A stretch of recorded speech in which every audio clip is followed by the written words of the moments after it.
Eu estava um dia, numa segunda-feira, lá em Vitória, no gabinete pastoral, quando entrou um senhor, bateu a porta, aliás, e disse: eu posso falar com o senhor? Eu falei: claro que pode.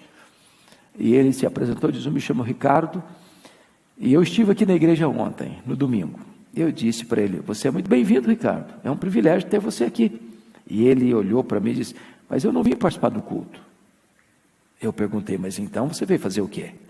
E ele disse: eu era um assaltante, eu vim aqui ontem roubar um carro. E eu perguntei: mas o que é que houve? Os carros ficavam estacionados na rua, em frente ao templo.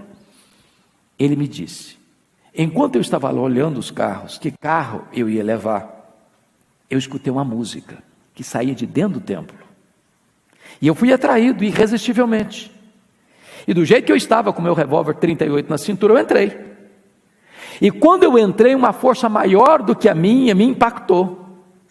E eu fui tomado de uma profunda convicção de pecado. As lágrimas arrebentaram os meus olhos. Aquela palavra entrou no meu coração como uma espada poderosa.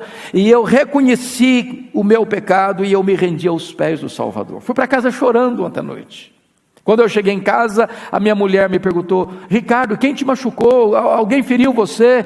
E eu respondi para ela ontem: pastor, não, mulher, aquele homem que você conhecia morreu. Hoje eu sou um outro homem, eu sou uma nova criatura. Jesus salvou a minha vida. Deus chama.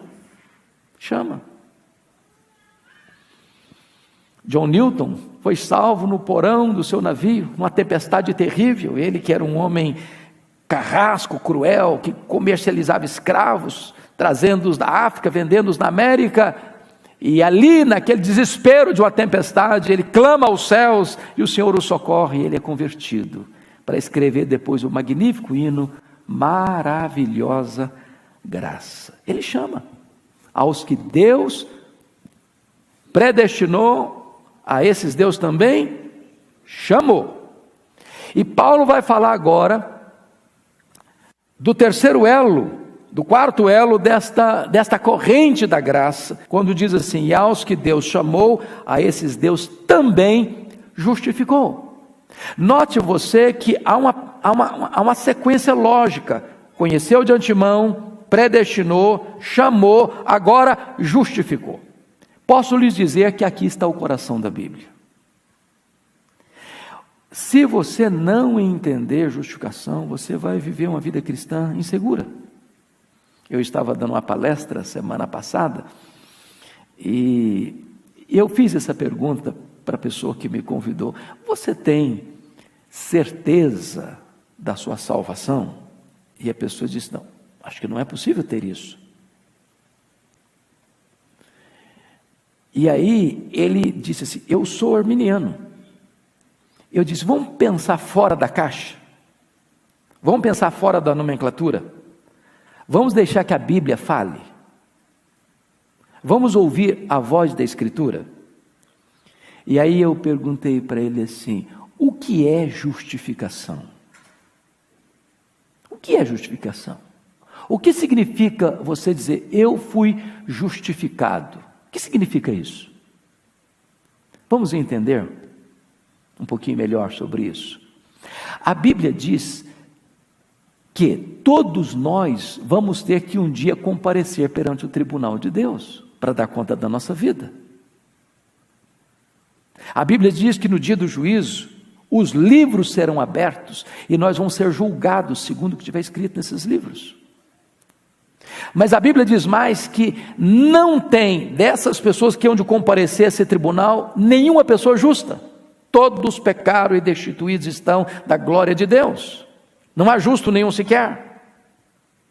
Mas a Bíblia diz que quando esses livros forem abertos, teremos elementos lá que hão de ser contra nós, elaborar contra nós, e se levantar como testemunhas contra nós. Por exemplo, as nossas palavras. Vamos dar conta no dia do juízo por todas as palavras frívolas que proferimos. Quem passa nesse pente fino?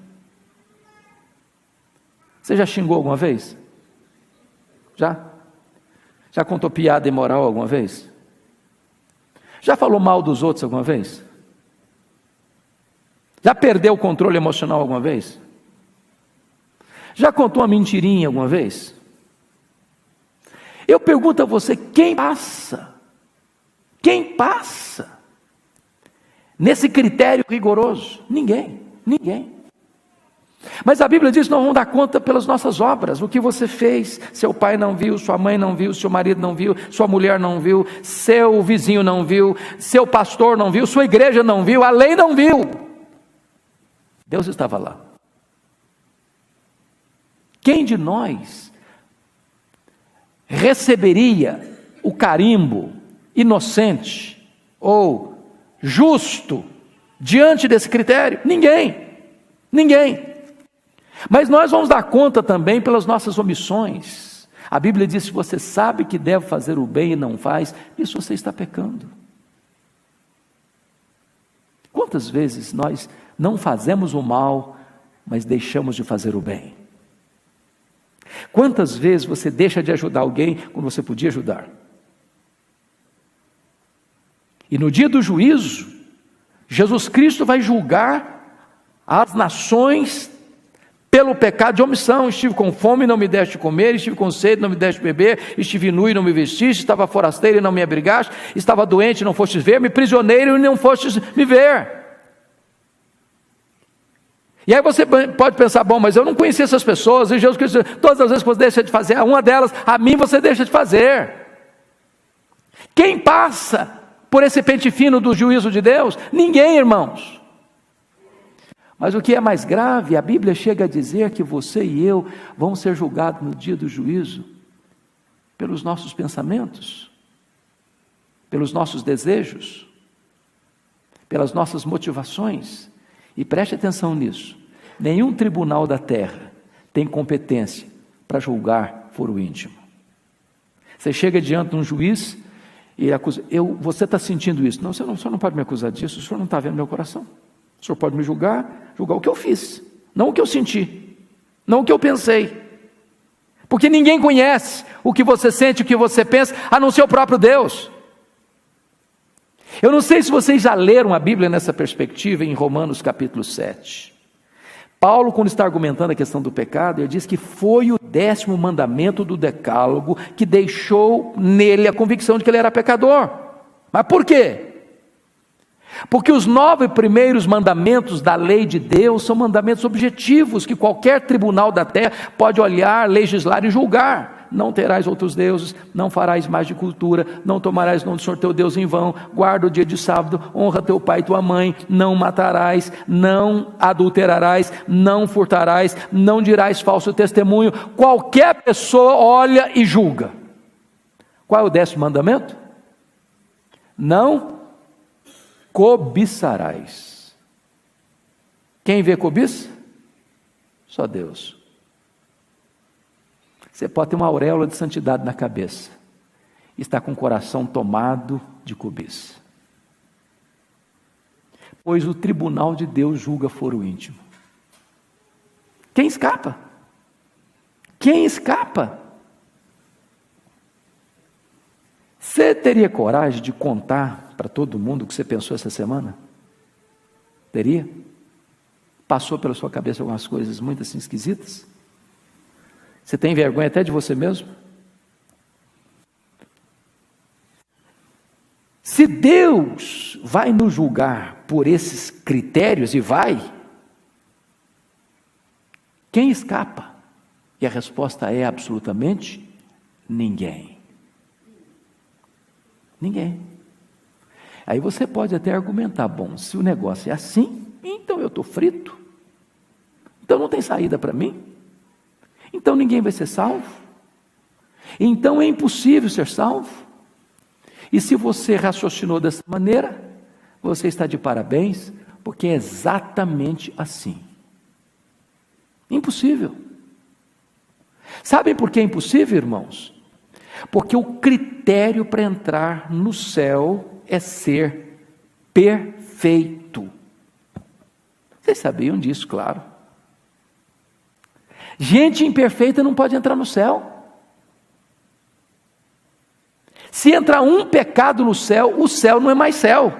Deus expulsou do céu um anjo de luz por um pecado. Você acha que Ele deixaria você e eu entrarmos lá assim, com tantos, com milhares? Porque se você fosse uma pessoa extremamente boa, a pessoa melhor da cidade de São Paulo, do estado de São Paulo, do Brasil, da América do Sul, da América Latina, do planeta, você fosse a melhor pessoa do planeta, você ainda seria pecador, pecadora.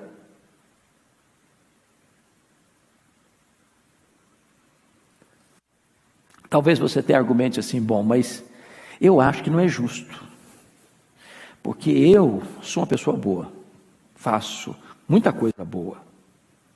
Se eu botar na balança entre o que eu faço de bom e o que eu faço de ruim, eu acho que vai pesar mais o que eu faço de bem, porque eu sou uma pessoa boa, sou um bom filho, um bom pai, um bom patrão, um bom marido, um bom esposo, um bom pai, um bom crente, um bom cidadão. Eu tenho muita coisa boa na minha vida, é verdade, porém você tem também muita coisa que entristece a Deus, chamado pecado. E eu vou dizer mais. Você só acha que você é uma pessoa boa, porque quando a gente vai se afastando da luz, afastando da luz, afastando da luz, a gente não vê as manchas da nossa vida. Mas quem pode comparecer diante daquele que é santo, santo, santo, e bater no peito e dizer, eu sou uma pessoa boa? Impossível. Voltemos ao assunto então, justificação. Se você fizer 10 coisas boas e fizer uma coisa ruim, aquela coisa ruim estragou as 9 boas, as 10 boas. Sabe por quê? A Bíblia diz assim, se você guardar toda a lei e tropeçar num único ponto, você é culpado da lei inteira. Bom, eu espero que esse tipo de argumentação tenha levado à compreensão de todos nós, de que então nós estamos encurralados por nós mesmos. Não tem jeito. Eu não posso salvar a mim mesmo. Se você chegou a essa conclusão, então nós chegamos ao ponto central. É verdade, eu não posso salvar a mim mesmo. Mas aí entra a gloriosa verdade, que o que eu não posso fazer, Deus fez por mim. De que maneira? Ele mandou o seu filho, seu único filho, ao mundo como seu substituto, como seu representante, como seu fiador. E a Bíblia diz que quando Jesus estava lá na cruz, o próprio Deus Pai pegou os seus pecados, as suas mazelas, as suas iniquidades, as suas transgressões e lançou todas elas sobre o seu filho. De tal maneira que ele foi carregando sobre o seu corpo, no madeiro, os seus pecados. E quando ele estava lá naquela cruz, ele pega esse escrito de dívida que era contra você, os seus pecados, anula-os, rasga-os, encrava-o na cruz e dá um brado, está pago, está consumado. Você que crê em mim agora está quites com a lei, está quites com a justiça, você aqui não deve mais nada.